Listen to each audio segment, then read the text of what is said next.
আউযুবিল্লাহি মিনাশ শাইতানির রাজিম বিসমিল্লাহির রহমানির রহিম। সম্মানিত সাংবাদিক ভাইরা, আসসালামু আলাইকুম ওয়া রাহমাতুল্লাহ। বাংলাদেশ ইসলামী ছাত্র শিবির জগন্নাথ বিশ্ববিদ্যালয় শাখার আজকের এই জরুরি সংবাদ সম্মেলনে উপস্থিত হওয়ার জন্য আপনাদের সবাইকে ধন্যবাদ জানাই। আপনারা সকলে অবগত আছেন যে জগন্নাথ বিশ্ববিদ্যালয় নির্বাচন কমিশন গঠন হওয়ার পরে তারা আজ 2 নভেম্বর সকাল 9টা থেকে জগন্নাথ বিশ্ববিদ্যালয়ের উপাচার্য মহোদয়ের কনফারেন্স রুমে একটি জরুরি সম্মেলনের আহ্বান করে, একটি সভার আহ্বান করে। এখানে আমরা উপস্থিত ছিলাম, কিন্তু এখানে কিছু বিষয় আমাদের কাছে খুবই স্ক্রিপ্টেড এবং পক্ষপাতিত্বমূলক মনে হওয়ায় আমরা সংক্ষুব্ধ হয়ে আপনাদের সামনে আমরা আমাদের বিষয়গুলো তুলে ধরার জন্য চেষ্টা করছি। বিসমিল্লাহির রহমানির রহিম। গত 17 সেপ্টেম্বর 2025 তারিখে বিশ্ববিদ্যালয় প্রশাসন 27 নভেম্বর 2025 তারিখ যক্ষু নির্বাচন বাস্তবায়ন করবে মর্মে একটি প্রজ্ঞাপন জারি করে। যে প্রজ্ঞাপনটি আমাদের কাছে রয়েছে এবং আপনারা এই প্রজ্ঞাপনটা দেখেছেন। এটা বিশ্ববিদ্যালয়ের ভারপ্রাপ্ত রেজিস্ট্রার প্রফেসর ডক্টর গিয়াসউদ্দিন আহমেদের স্বাক্ষরিত এই প্রজ্ঞাপন বিশ্ববিদ্যালয় প্রশাসন জারি করে এবং 28 অক্টোবর 2025 তারিখে জগন্নাথ বিশ্ববিদ্যালয় কেন্দ্রীয় শিক্ষার্থী সংসদ ও হল শিক্ষার্থী সংসদ সমূহের গঠন পরিচালনা বিধিমালা 2025 পাশ হলে গত 29 অক্টোবর 2025 তারিখে 5 সদস্য বিশিষ্ট নির্বাচন কমিশন গঠন করা হয়। এর আগে এই কমিশনের শিক্ষকদের সমন্বয়ে একটি নির্বাচন পরিচালনা কমিটি গঠন করা হয়। কমিশনের সকলেই বিশ্ববিদ্যালয় প্রশাসনের অংশ এবং তারা 27 নভেম্বর তারিখে নির্বাচন অনুষ্ঠিত হওয়ার বিষয়ে আগে থেকেই অবগত ছিলেন এবং নির্বাচন কমিশন হিসেবে দায়িত্ব পাওয়ার পরে তারা নির্বাচন পেছানোর জন্য এবং বিশেষ একটা গ্রুপকে সুবিধা দেওয়ার চেষ্টা করছে বলে আমাদের মনে হচ্ছে। আমাদের এই মনে হওয়ার পিছনে কিছু কারণ আছে।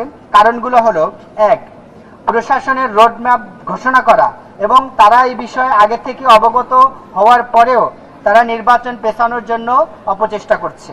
2, আগে ঘোষণা দেওয়া ছিল যে নির্বাচন প্রস্তুতি কমিটি সকল কাজ আগে সমাধান করে রাখবেন এবং আইন আসার পরেই নির্বাচন কার্যকর করা হবে, কিন্তু এখন আমরা দেখতে পাচ্ছি যে তারা নতুনভাবে সকল কাজ পরিচালনা করার জন্য প্রস্তুতির জন্য আলাদাভাবে সময় চাচ্ছে।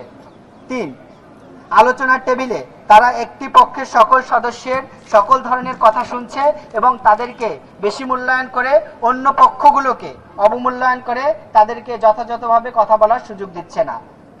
4, তাদের সার্বিক কাজের ধরন দেখে আমাদের মনে হচ্ছে তারা নির্বাচন পেছানোর মানসিকতা নিয়েই নির্বাচন রোডম্যাপের আলোচনার টেবিলে বসেছে। 5, 27 নভেম্বর নির্বাচন হওয়ার কথা থাকলেও তারা একটা পক্ষকে বিশেষ সুবিধা দেওয়ার জন্য আগে থেকেই একটি খসড়া রোডম্যাপ প্রণয়ন করে যেটা উত্থাপন করে। এখানে তারা 10 ডিসেম্বর নির্বাচন গ্রহণের জন্য খসড়া রেডি করেন এবং নির্বাচন আরো বেশি পেছানোর জন্য তারা খুব বেশি আগ্রহ প্রকাশ করেছে বলে আমাদের মনে হয়েছে। নির্বাচন পেছালে আসলে কি হতে পারে? আপনারা সকলে অবগত আছেন যে আমাদের 13 ডিসেম্বর থেকে জগন্নাথ বিশ্ববিদ্যালয়ের 21তম আবর্তনের শিক্ষার্থীদের ভর্তি পরীক্ষা কার্যক্রম শুরু হবে। 14 ডিসেম্বর আমাদের শহীদ বুদ্ধিজীবী দিবস এবং এই দিবসটি জাতীয়ভাবে পালন করা হয় এবং এই দিনে নির্বাচন গ্রহণ করা সম্ভব না।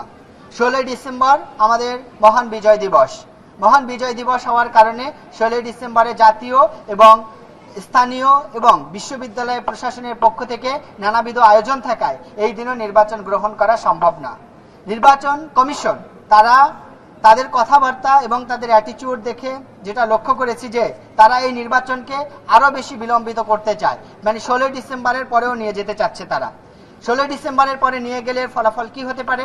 জাতীয় নির্বাচনে যদি তফসিল ঘোষণা করা হয় বা যদি জাতীয় নির্বাচনের দামামা বাঁচতে শুরু করে তখন ছাত্র সংসদ নির্বাচন বাস্তবায়ন করা কঠিন হবে। তাছাড়া আরেকটা গুরুত্বপূর্ণ বিষয় হচ্ছে উইন্টার ভ্যাকেশন শুরু হয়ে যাবে বিশ্ববিদ্যালয়, শিক্ষার্থীদেরকে শীতের ছুটি দেওয়া হবে এবং তারা বাড়িতে চলে গেলে 20 তারিখের পরে আর নির্বাচন বাস্তবায়ন করা সম্ভব হবে না। এই জায়গা থেকে আমরা স্পষ্টভাবে আপনাদের মাধ্যমে আমরা নির্বাচন কমিশন সহ সারা দেশের মানুষকে জানাতে চাই যে নির্বাচন কমিশন একটা বিশেষ উদ্দেশ্য নিয়ে হয়তো তারা কাজ করছে এবং বিশেষ কারো ইশারায় বাহিরের কোনো প্রেসক্রিপশনে তারা এই খসড়া নীতিমালা রেডি করেছে, যেখানে বিশ্ববিদ্যালয় প্রশাসন 27শে নভেম্বর নির্বাচন হওয়ার কথা ঘোষণা করার পরেও তারা 10 ডিসেম্বরকে সামনে রেখে তারা নির্বাচনের খসড়া প্রণয়ন করে। এটা সম্পূর্ণ উদ্দেশ্য প্রণোদিত এবং একটা গ্রুপকে সুবিধা দিয়ে অন্য একটা গ্রুপকে অসুবিধায় ফেলা এবং সর্বোপরি শিক্ষার্থীদেরকে ভোটাধিকার হরণ করে নির্বাচন না করার একটা পায়তারা করার জন্য তারা এটা করেছে মর্মে আমরা মনে করি। এজন্য আমরা আজকে আপনাদের সামনে উপস্থিত হয়েছি। স্পেসিফিক বলতে এটা আপনারা বুঝতে পারবেন যদি আলোচনাগুলো শোনেন যে ওখানে কি কথা হয়েছিল বা নির্বাচন কমিশনের সাথে কথা বলেন বা কারা নির্বাচন পেছানোর জন্য কাজ করছে, এটা আপনারা অবশ্যই অবগত আছেন। নির্বাচন তো আমাদের দাবি হচ্ছে রাইট টাইমে নির্বাচন হওয়া, সুতরাং আমরা এখানে এসেছি আমাদের দাবি আদায় করার জন্য। সুতরাং আমরা মনে করি আপনাদের সকলের সহযোগিতায় জগন্নাথ বিশ্ববিদ্যালয়ের সকল শিক্ষার্থীদের প্রাণের দাবি এই নির্বাচন শিক্ষার্থীদের সঙ্গে নিয়ে আমরা 27শে নভেম্বরে বাস্তবায়ন করতে সক্ষম হব ইনশাআল্লাহ। আমাদের এখনো কোনো প্যানেল ঘোষণা করা হয়নি, তবে আপনারা বিগত সময় দেখেছেন বাংলাদেশ ইসলামী ছাত্র শিবিরের যে প্যানেল হয় এটা ইনক্লুসিভ হয় এবং এখানে সবাই যে শিবির হতে হবে এমন কোনো বাধ্যবাধকতা নেই।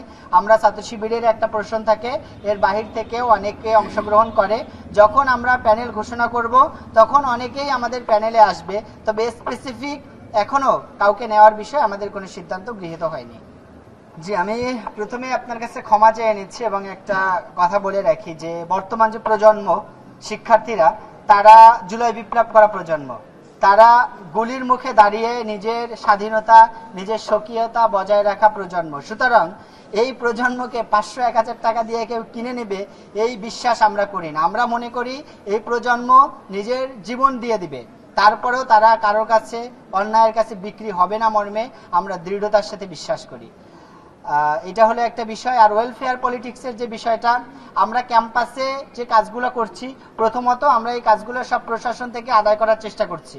যেখানে প্রশাসনের কিছু ব্যর্থতা বা সীমাবদ্ধতা পরিলক্ষিত হচ্ছে এই জায়গায় আমরা কিছু কাজ শিক্ষার্থীদের কল্যাণে করার চেষ্টা করছি। মানে বিষয়টা এমন না যে একমাত্র আমরা ছাত্র শিবিরে এই কাজগুলো করছি, ছাত্রদল এই কাজগুলো করছে, তারাও মাসব্যাপী কর্মসূচি ঘোষণা করেছে, আজকেও তাদের একটা ক্যাম্প হচ্ছে, তারা গত 2 দিন আগেও শিক্ষার্থীদেরকে ফুচকা খাইয়েছে, নানাবিধ কর্মসূচি গ্রহণ করছে। ছাত্র অধিকার পরিষদও এই ধরনের কর্মসূচি গ্রহণ করছে বা অন্যান্য যে দলগুলো আছে সবাই কাজগুলো করছে। সুতরাং এইটা যদি আপনি ওয়েলফেয়ার পলিটিক্স হিসাবে ডিফাইন করেন তাহলে এটা সকলেই করছে এই হিসাবে ধরতে হবে। ছাত্র শিবির এককভাবে করছে বিষয়টা এমন নয়। জি, আপনাদের সবাইকে অসংখ্য ধন্যবাদ জানিয়ে আমাদের এই মেসেজটি বাংলাদেশের জগন্নাথ বিশ্ববিদ্যালয়ের সকল শিক্ষার্থীদের নিকট পৌঁছে দেওয়ার জন্য অনুরোধ করছি এবং আজকে উপস্থিত হওয়ার জন্য বিনীতভাবে ধন্যবাদ জানিয়ে আমাদের প্রোগ্রাম এখানেই শেষ করছি। আসসালামু আলাইকুম রহমতুল্লাহ।